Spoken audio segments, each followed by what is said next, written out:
Hi everyone, welcome to this week's Halton Hills housing update. So happy new year. I hope you all had a wonderful holiday. I took last week off, so we have lots to cover today. I also have no editor, so bear with me if there's like a few hiccups along the way. Okay, so looking at December's numbers. So in December of 2021, so we're gonna look at year over year, our average price point was really starting to pick up. Inventory was very low. So in December of 2021, our average price was 1.271 million, which is very high. We only sold 42 units in that month, which also showed there was not a ton to buy. That was really causing the prices to surge at that point.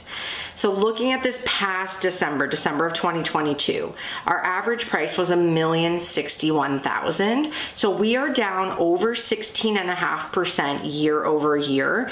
And since our peak in March of 2022, which was over 1.4 million, we are down over 26%. So prices have certainly softened. I think 2023, that trend is going to be continuing, but that's sort of where we sit with our December numbers. We only sold 35 units as well in December, so very low amount of sales that happened in December of 2022, but not surprised with sort of the trends we've been seeing. So looking at the sales that happened the last 2 weeks, in Georgetown, there were 9 sales, which is low because if you watch these every week, like 8 to 11 is our weekly average. So for 2 weeks to only have 9 sales, it's the slowest time of year, no surprise, but only 9 sales over the last 2 weeks. There was only 4 new listings. So that means inventory is going to be down, but inventory is way down, which will be a conversation later. Acton saw 5 sales, normal-ish number if you look at a 2-week period for Acton, and 2 new listings. Glen Williams had 1 sale, no new listings, and there was no sales and no new listings in Limehouse or the rural market. But something to note, over the course of the last 2 weeks, we had 20 properties terminate, and 17 of them did not re-enter the market yet.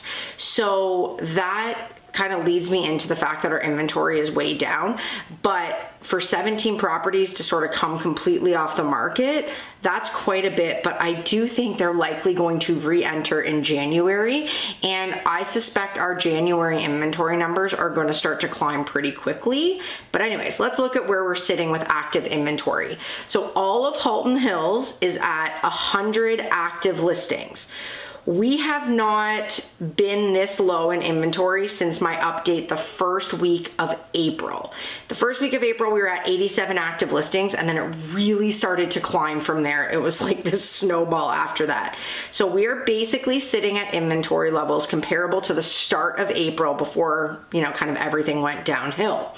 A few other numbers to note. Our peak in 2022 was 193 active listings. So we are way down from when we were feeling that market saturation. So 100 listings versus 193 is a huge difference in terms of supply. But going into in January of 2022, so my first update in January, all of Halton Hills only had 29 active listings. So this time last year, there was only 29 properties on the market in all of Halton Hills, which is like insane. It was insane at the time. We knew, we never would have guessed what was going to happen. But so we were up to 193, we were as low as 29, and now we're sitting at 100. So definitely inventory is not like super, super low, but it's not anywhere near where it was. So that just gives you sort of a snapshot of overall what our inventory has done throughout this year. Well, I guess last year. Anyways, so looking at Georgetown's inventory, my last update, we were at 69. We are down to 55 active listings in Georgetown. This is a pretty low number. The first week of April, we had 53 active listings. So to only have 55 is very low, and majority of those are like in our million plus. Like we do not have a lot in our price points. Looking at our price points, under 800,000 is down from 10 to 5 active listings, and actually all of those are under 700,000. There's nothing between 7 and 8. So very low inventory there. And 800 to $1 million is down from 15 to 13 active listings. So, but under $1 million, we actually only have 18 properties available available, it's not very high. And that's the price point that's moving. So if you have a house in that pocket, it should be busier. Where, again, we're going to continue to struggle is over that million.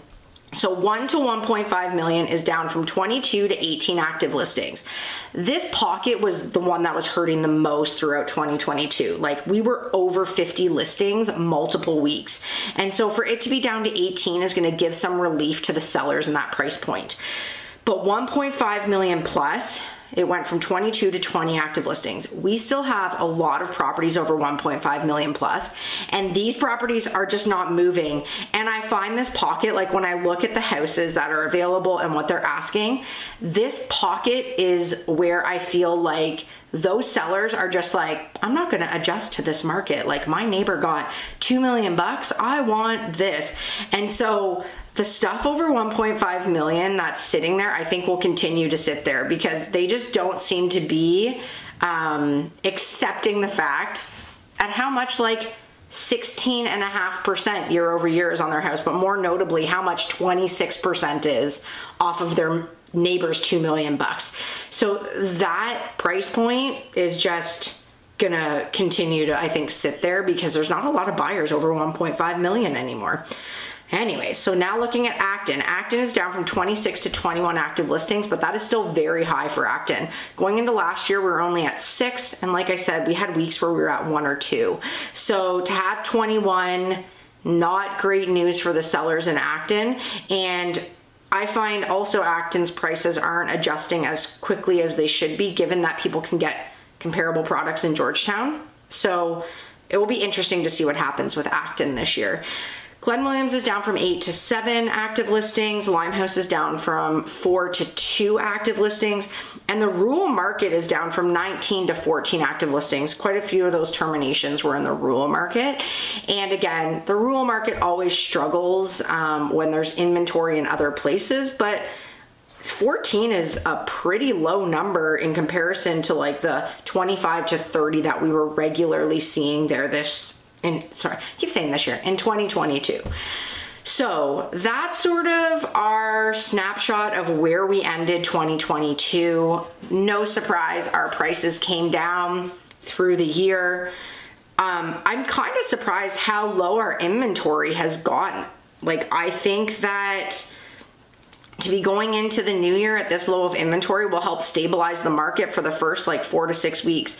But knowing how many properties through September to the end of the year that came off the market, and a lot of the conversations were like, we'll try again in the new year, I suspect we are going to see an influx of listings more than we would normally see in January coming up here. So we'll be watching the numbers closely, but 2022, craziest year in my career in real estate, just such a roller coaster.